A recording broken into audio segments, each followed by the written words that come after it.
on a eu les gens de Yango qui sont arrivés, dans la PKG, merci, les gens de Yango qui sont arrivés, et avant que Yango n'arrive, parce qu'ils ont commencé par opérer depuis 4 mois, avant que Yango n'arrive, ils ont fait plusieurs fois la publicité, ils ont collé les affiches sur les bus Soutral, un peu partout, ils ont fait tout ça.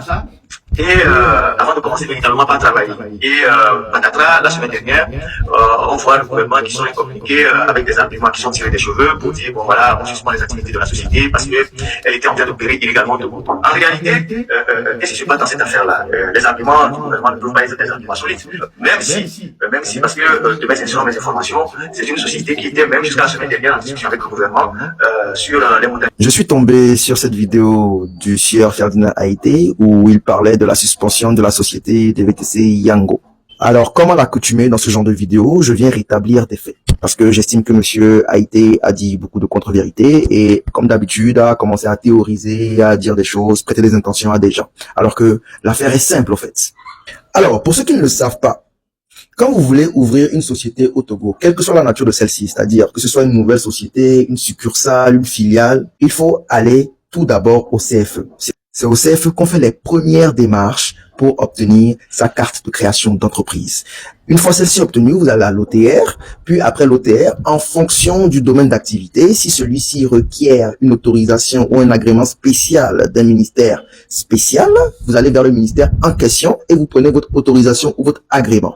Voilà comment les choses marchent. Donc, en l'occurrence, ici, Yango, après avoir fait son CFE, doit aller faire les démarches auprès du ministère des Transports. Donc, comme je vous l'avais dit la dernière fois, ce que le communiqué reproche à Yango est vrai. Ils ne sont formalisés nulle part. Et les gens m'ont demandé, mais à quel niveau? Bah, dites-vous que Yango n'a même pas fait les démarches du CFE. C'est-à-dire que simple carte CFE, là, à l'heure où je vous parle, là, ils n'ont pas. Peut-être que ça a changé après quelques minutes, hein. Mais à l'heure où je vous parle, là, il n'y a pas. Yango n'a même pas le CFE. C'est pas moi qui le dis et c'est facilement vérifiable. Si vous voulez la vérité, allez sur le site du CFE, allez dans l'onglet rechercher une entreprise, tapez Yango. On vous dira que la raison sociale est disponible. Ça veut dire qu'il n'y a aucune société au Togo qui s'appelle Yango. Ensuite, vous pouvez vous amuser à taper Yandex. C'est une partie du nom de la société mère de Yango et vous verrez encore une fois que la raison sociale est disponible. Donc, il n'y a pas de société au Togo qui s'appelle Yandex. Maintenant, pour les petits malins qui essaieront de me dire, bah oui, mais peut-être qu'ils ont donné la licence, cédé la licence à une entreprise locale. Oui, c'est possible. Mais si c'est une cession de licence, ça veut dire que dans les documents de formalisation, ça doit être mentionné. Donc, le mot Yandex, le nom Yandex ou Yango doit être mentionné quelque part. Donc, le site m'aurait sorti le nom de la société qui a la licence d'exploitation de Yango, ce qui, encore une fois, n'est pas le cas. Alors, en quoi maintenant les arguments du gouvernement sont tirés par les cheveux, sont sans fondement ou n'ont pas de poids, quand on sait maintenant que même le CFE, qui est le b.a.-ba de la formalisation, n'a pas été fait par la société Yango.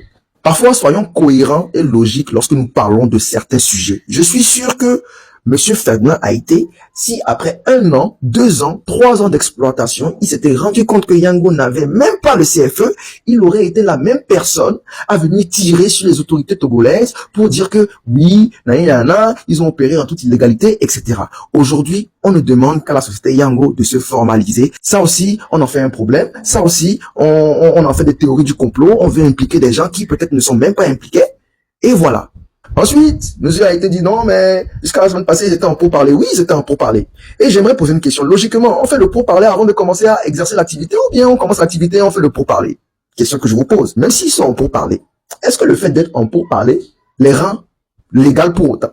La réponse, on la connaît tous. Pour finir, monsieur a dit ceci. Yango a commencé par travailler sans aucun problème en Côte d'Ivoire, au Cameroun.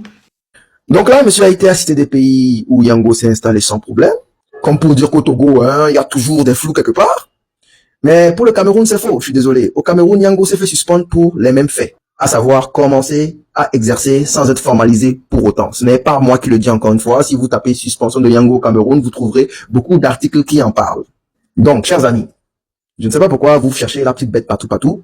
Comme je l'ai dit la dernière fois en live, il n'y a pas anguille sous roche. Parce que la roche n'existe même pas. Le problème est simple, Yango n'est pas formalisé. Lorsqu'ils iront faire leur formalité et qu'ils auront les autorisations requises, ils reprendront les activités tranquillement, comme ça a été le cas au Cameroun. Donc, arrêtons de paniquer. Évitons d'écouter les intoxicateurs du dimanche aussi. C'est important. Et encore une fois, il y a le site du CFE qui est là pour tous ceux qui veulent vérifier.